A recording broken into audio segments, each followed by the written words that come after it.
Okay, let's just get right into it. We've all been there, right? Exams are just around the corner, and that familiar sense of panic starts to creep in. So, what do most of us do? We just decide to study more. We grind for hours and hours, but what if I told you that's the absolute worst approach? See, most students are incredibly inefficient, treating every little detail and every footnote like it's the most important thing in the world. Well, we're here to put a stop to that. Today, we're going to learn the sniper strategy. So, on one side of the ring, you've got the grinder. This is the person who studies for 6 hours straight, highlights every single line in the textbook, makes a mountain of flashcards, all fueled by energy drinks and pure desperation. And what do they get? A C, maybe a B minus. Then, on the other side, you've got the sniper. They study for just 2 hours, but their work is focused, it's strategic, and they walk away with an A. The grinder works harder, for sure, but the sniper works smarter. The grinder sees everything as a target, the sniper knows exactly where to aim. So, what's the secret? What's the sniper's secret weapon? It's something called the Pareto principle. You might know it as the 80-20 rule. And this isn't some boring business concept, it is the absolute key to crushing your exams. Basically, it says that for most things in life, 80% of the results come from just 20% of the effort. And when it comes to studying, it means a huge, whopping 80% of your final grade is decided by how well you know a tiny, critical 20% of the material. The whole game is just finding that 20%. So here's our game plan. This is the roadmap to becoming a study sniper. We're going to move through 4 distinct phases. First up is emergency triage, where we identify our targets. Second, the diagnostic, where we find our own weaknesses. Third is targeted execution, for some high-intensity practice. And we'll wrap it up with phase 4, smart review, to make sure it all sticks. All right, let's kick things off with phase 1, emergency triage. The whole point here is simple. Stop just randomly opening your textbook and hoping for the best. Seriously, 1 hour of solid planning now can save you 10 hours of studying the wrong stuff later.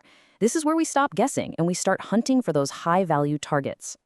First things first, you've got to triage your courses. It's a really simple color coding system. Red means high priority. This is panic mode. You're failing or close to it, and this exam is worth a big chunk of your grade. Yellow means you're a little shaky. It could go either way. And green? Green means you're safe. You could probably pass this thing in your sleep. All of your energy needs to go to the red zones first. Okay, so how do we actually find that critical 20% of the material? Here are your sniper tactics. Number 1, take your syllabus, dump it into an AI tool like ChatGPT, and literally ask it, what are the top 5 most important topics here? Number 2, hunt down students who took the class last year and ask them the magic question. What always shows up on the final? And number 3, just think back. What topics did your professor get really excited about? What did they talk about over and over and over again? That's your bullseye. Okay, so once you've identified those high-value topics, we move into phase 2, the diagnostic. Now listen, we're not studying yet, not even close.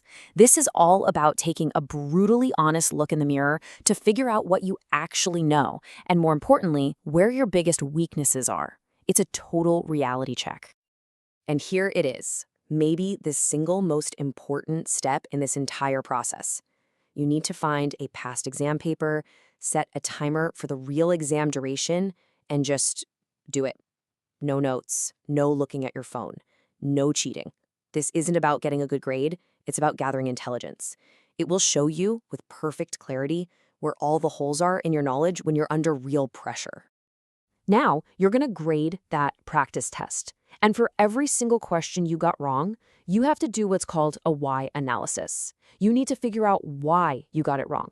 Was it a concept gap, meaning you just straight up didn't know the material? Was it a calculation gap, like you knew the idea but you made a dumb mistake, like forgetting to carry the 1? Or was it a time gap, where you knew the answer but you just ran out of time? You have to be honest here, because this tells you exactly how you need to fix the problem. What this analysis will do is reveal your constraint, that one single core weakness that's causing a domino effect of errors. For example, maybe you're failing your physics class, but the real reason isn't the physics concepts. It's that your basic algebra skills are terrible. If that's the case, studying more physics is useless. The smartest, highest leverage thing you can do is go back and fix your algebra. Find that constraint and attack it relentlessly. And that brings us right to phase 3, targeted execution. Okay, now that you know what to study and you know why you've been getting things wrong, it's finally time to practice. But we are not doing those long, soul-crushing marathon sessions. Nope, we're doing short, high-intensity sprints. Meet the 50-minute sprint. Here's how it works. For the first 20 minutes, you're doing high-speed learning. Find a crash course video on your specific week topic and watch it at 1.5 or even 2 times speed. The goal is just to absorb the information as fast as possible. Then, for the next 30 minutes, it's all about deliberate practice. You find practice problems on that one specific topic, and you just do them back to back to back until your brain feels like it's going to melt. And during these sprints, you have to be absolutely ruthless about focusing on assets, not liabilities. An asset is anything that actively forces knowledge into your brain. Think doing practice problems or explaining a concept out loud to your wall. Liabilities, on the other hand, are just passive time wasters that make you feel productive. Things like buying cute planners, making your notes look pretty, or mindlessly highlighting a textbook. Ditch the liabilities. They're holding you back. And that leads us to the home stretch, the final phase, which you'll do a day or two before the exam. Smart review. The goal here is not to learn anything new. It's all about consolidating what you've already practiced and building one powerful tool for those final hours. You are going to create a one-page cheat sheet. Let me be clear. This is not about looking pretty. It's about being brutally useful. This page should only have the absolute essentials on it, the key formulas you have to know, the critical concepts you always seem to forget, and, this is important, a list of the specific, silly mistakes you kept making on your practice tests. This becomes your personal, super condensed review weapon. Now, to make that cheat sheet 1,000 times more powerful, you're going to use it during what I call dead time. You know, that time when you're waiting for the bus, or standing in line for coffee, or walking to your next class. Instead of mindlessly scrolling social media, you pull out that sheet and do a quick 30-second review. This is a technique called spaced repetition, and it's an absolute game changer for locking things into your long-term memory. So there you have it, the whole strategy. But honestly, none of it works. And I mean none of it without this last and most important piece of the puzzle, the mindset shift. This is all about finally understanding the difference between discipline and motivation. Let this one sink in. See, motivation is a feeling. It's an emotion. It comes and goes, and it's totally unreliable. You are not always going to feel like studying. Discipline, on the other hand, is a choice. Discipline is what you do whether you feel like it or not. Success in exams or anything else in life isn't about waiting for the right mood to strike. It's about making the choice over and over again to just do the work. And really, that's the question this all comes down to, isn't it? Knowing the strategy is one thing, but having the discipline to actually do it, well, that's everything. So what are you going to choose? Are you going to wait for a feeling that might never show up? Or are you going to make the choice to act?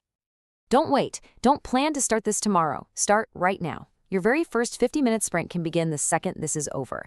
So go. Move now. The clock is ticking.